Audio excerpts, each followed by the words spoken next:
This is Trillium Talk, a look inside the week that was in Ontario politics, and we will do just that with the deputy editor at the Trillium, Sinead Dougal. Welcome back, Sinead. We're coming off another wild week in the world of politics, especially here in Ontario. Yeah, that's for sure. There's been a lot going on.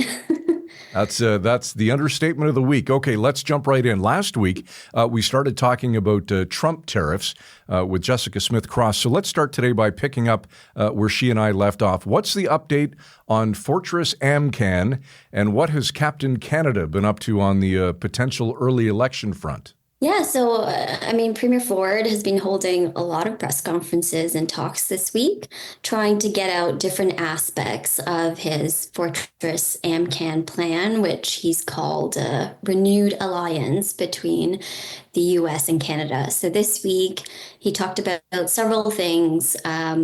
A critical minerals alliance, so increasing the processing capacity of minerals that are mined in northern Ontario, things that are needed for car batteries and electric vehicles. He also talked about cooperation on things like AI and boosting the tech knowledge that Ontario has for things like enhanced security. And then there were also other steps that he had discussed to boost trade, like increasing steel trade by at least 25% by 2028 to kind of counter steel from China, potentially flooding our markets. On the election front, at the start of the week, he faced more calls from opposition parties to rule out an early election at this time. And they had said they'd work with him on stimulus funding that may be needed and to ensure that jobs aren't lost. He did not rule it out. In fact, he probably offered the clearest hint that we've seen so far that we could be facing an election soon if Trump does go ahead with the tariffs.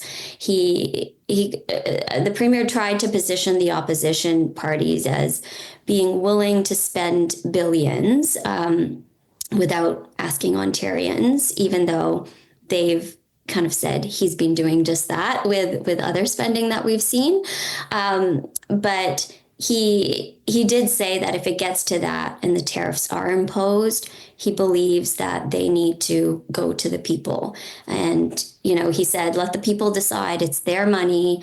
And basically he left it at, let's see what happens when President Trump is sworn in and what sort of tariffs he may be imposing on Canada.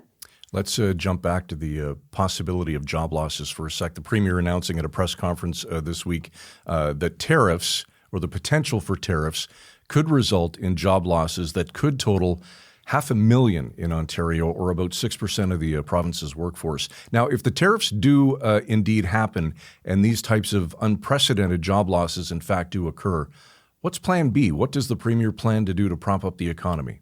So he was asked for an estimate of, how much they might be looking at spending. He didn't give a number on what the province may need to spend or how exactly they would spend it. He was asked if he was considering setting up some sort of income replacement plan like the federal government did during the pandemic with the Canada Emergency Response Benefit, or CERB, whether he would subsidize targeted companies or whether he'd provide sort of general economic stimulus. And the premier said that they'd figure that out once they see the tariffs and what sectors they could hit and what the needs are. He did say that he would sit down with the sectors and essentially ask what they need the most. On Wednesday, Ford and the other premiers through the Council of the Federation met with Prime Minister Justin Trudeau in Ottawa to discuss the tariffs. Can you tell us what came out of the meeting other than a brand new baseball hat for Premier Ford? Yeah, and I'm going to touch on the hat for a minute. So, the premier showed up to this meeting sporting, as you said, a baseball hat. He said he doesn't do the hats often, but on the front of it, it said Canada is not for sale. And so that became a topic of conversation, understandably. And that was in reference to President-elect Trump's comments about Canada becoming the 51st state. The hat was sent to him by a local branding agency, and he said it was an example of how Canada really needs to unite and that we can't let President Trump divide us. So yeah, that was the hat. Back to the meeting, the premiers met with the prime minister and other federal ministers. They discussed various steps that Canada could take to retaliate against possible tariffs. But Prime Minister Trudeau did say that since they don't know yet what tariffs Trump will or could impose, they can't decide just yet, the exact form of retaliation. The premier was praised by the prime minister and other premiers just about his leadership on this file, and the fact that they really saw him as sticking up for Canada. The premiers, the prime minister, they all tried to put on a united front. And the premier's message going into it was that the country comes first before, or should come first before the needs of any individual jurisdiction. Now, speaking of that meeting, it seems as though Alberta Premier Danielle Smith maybe went a little rogue and didn't exactly fall into line with her provincial counterparts. Yeah, so she joined the meeting virtually because she was out of the country. She didn't attend the press conference.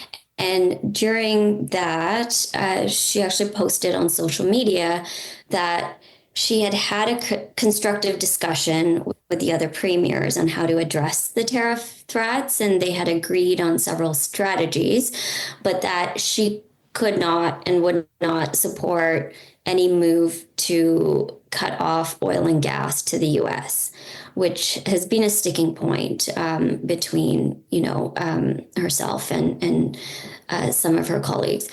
When asked about this, Premier Ford said he respects Premier Smith and the fact that she is concerned about protecting her province's energy, but that, he believes that country comes first. All right. Finally, Snay, from a locker falling off its hinges to a packed class with only standing room for some students and a student's narrow escape from a crumbling ceiling, the OSSTF kicked off a new campaign that depicts a day at Ford High. What can you tell us about that? Yeah, so this is the high school teachers union, and they've been working on this campaign, which they call Ford High, since last spring. It's this sort of edgy, satirical campaign that includes an ad, which is meant to be a trailer for a pretend show called Ford High, high school. The trailer shows the first day of school, and there are three friends, and it kind of goes through their day and the challenges that they experience, some of which you talked about. And, the union's aim is essentially to showcase the repercussions of what they believe have been sustained cuts and underfunding in the education system. So they really want to just get people talking and demanding better from the government. And that was kind of their message coming out of this. The head of the union did tell me that, while this trailer is a little bit further than reality, in her view, it's really not that far at all from what's happening in schools across the province.